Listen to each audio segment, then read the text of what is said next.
85 years ago, the United States outlawed child abuse in sweatshop labor, a scourge that Franklin Roosevelt called this ancient atrocity. So it was a shock in 2022 to learn that an American company owned by a Wall Street firm sent children as young as 13 to work in slaughterhouses.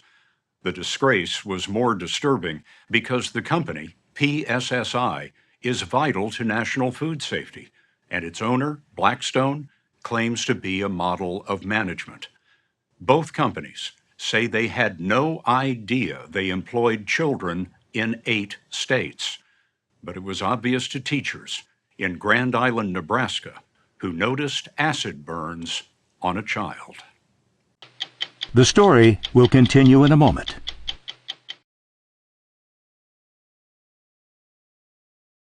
In our story, you will see only 2 photos of children working in a slaughterhouse. Because of privacy, 2 with obscured faces are all the U.S. Department of Labor would give us. But 2 may be enough. Their hard hats read PSSI for Packers Sanitation Services Incorporated, the nation's leading slaughterhouse cleaning service, with 15,000 workers in 432 plants, taking in more than $1 billion a year. Not, it seemed, a likely abuser of children. It seemed possible, but not necessarily likely. And if it were possible, maybe it was someone who'd slipped through the cracks. Shannon Rebelledo is a 17-year Labor Department investigator who was skeptical. But she went to Grand Island, Nebraska last summer after a middle school told police about acid burns on the hand and knee of a 14-year-old girl. The student explained that she worked nights in this slaughterhouse on the edge of town. What did the educators at Walnut Middle School tell you? It seemed to be known within the community that minors either are or were working overnight shifts. They told us about children that were falling asleep in class, that had burns, chemical burns.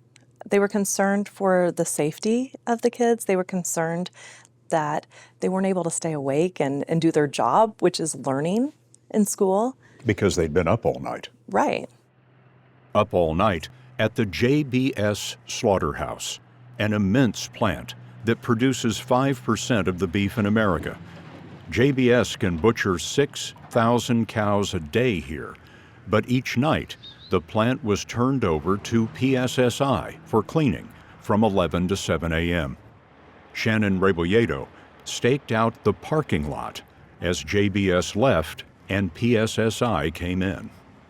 And you really noted the difference in the appearance of these workers that were coming to work this late night shift. What do you mean? They were little. They looked young. She believed children were washing bloody floors and razor-sharp machines with scalding water and powerful chemicals. So Rebelledo returned with a team and a search warrant. She says they found 9 children at work, a revelation that triggered a national audit of PSSI. And what did you find? That this was the standard operating procedure, that there were minors employed across the country between the ages of 13 and 17 working the overnight shift. This was not a mistake. There's no way that this was just a mistake, a clerical error, a handful of rogue individuals getting through. This was the standard operating procedure. How many minors did you identify? We were able to identify and confirm 102 minors at 13 different plants in 8 different states. Do you believe that 102 is the full extent? Not at all. I believe that the number is likely much higher. Last November, the Department of Labor filed suit against PSSI. The company responded with this: PSSI has an absolute company-wide prohibition against hiring minors. It added, "We will defend ourselves vigorously against these claims." The statement said PSSI checks eligibility of employees, including this girl, on a federal database. But that database is well known to be abused in an industry that can struggle to find workers. The jobs are grim and dangerous, and so they are often filled by immigrants who are desperate for work. Some immigrants use false papers to routinely beat the federal identification system that is known as E-Verify. Employers have known for nearly 30 years that E-Verify is useless if the applicant has bought, borrowed, or stolen an actual ID, which is common. And in the case of the children, E-Verify was especially dubious. These weren't close calls. In some cases, there were 13-year-olds working, and they were identified by PSSI as being in their 30s. It's not possible. In its statement when the suit was filed, PSSI said in addition to E-Verify, it has industry-leading, best-in-class procedures, including extensive training, document verification, biometrics, and multiple layers of audits. The system that they use automatically flags whether or not someone has certified that they are 18 or not. And what we found in our review was that it was regularly ignored if someone didn't certify that they were 18. Did any of the children tell you how long they had been working at the plant? Yes. And how long was that? We looked back at a 3-year period, so we can confirm that they had minors working there as early as 2019. 4 weeks after its vow to vigorously defend itself, PSSI settled with the government. It did not dispute the finding that it hired children. PSSI promised not to do so in the future and agreed to regular audits. The company paid the maximum fine of $1.5 million, which was about 1% of its cash on hand. The settlement ended the suit, but it did not answer the question why. The children's pay was the same as adults, so why hire kids? Jessica Lima gave us insight into this question and into the desperation of the workers. People, I know we need money to survive, to pay bills, to pay rent, but for me, it's not. We just need a job. Lima worked for PSSI as an adult in another plant. She told us it was obvious some coworkers were children. They have the age from, like my kids are right now. They should be in a school. They not should be there. For us, like adult, it's hard. You can imagine for our children. It's not easy. Do you believe that the supervisors at PSSI knew that these were children that they were hiring? They know, but they don't say nothing because just need the people to get the job done. People to get the job done. Jessica Lima told us turnover of workers was high in the tough overnight jobs, but there was never a let-up in the pressure to get the slaughterhouses open by dawn. In Grand Island, many are at fault. In county court, 2 parents have been convicted of child abuse or endangerment for sending kids to the plant. A mother was sentenced to 60 days. There's a lot of blame. And in this audio recording, a stepfather is being sentenced to 30 days by Judge Arthur Wetzel. Obviously, the company that employed this young lady has substantial blame. Forcing young children to work on a kill floor at a beef packing plant, taking false identification that the young lady was 22 years of age, when in fact she was 14. There's blame to be passed upon the mother who obtained the false documents so her child could work.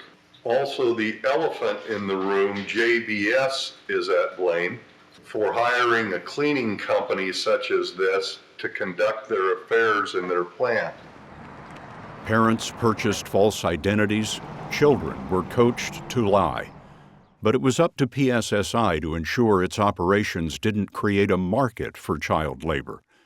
In its defense, a top PSSI official told us off camera, "We own this. We know we made some mistakes. It's inexcusable. PSSI now says it has fired more than 36 local managers. The sheer nature, the systemic failures, I've never seen systemic failures like this. The violations across the board at all of these different locations, I've never seen something like that. For all the years the investigation found child labor, PSSI has been owned by Wall Street's Blackstone, the largest private equity firm in the world.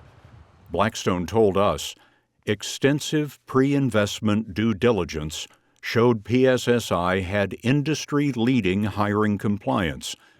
But it seems that diligence failed to find what was obvious to investigators watching a shift change in a parking lot.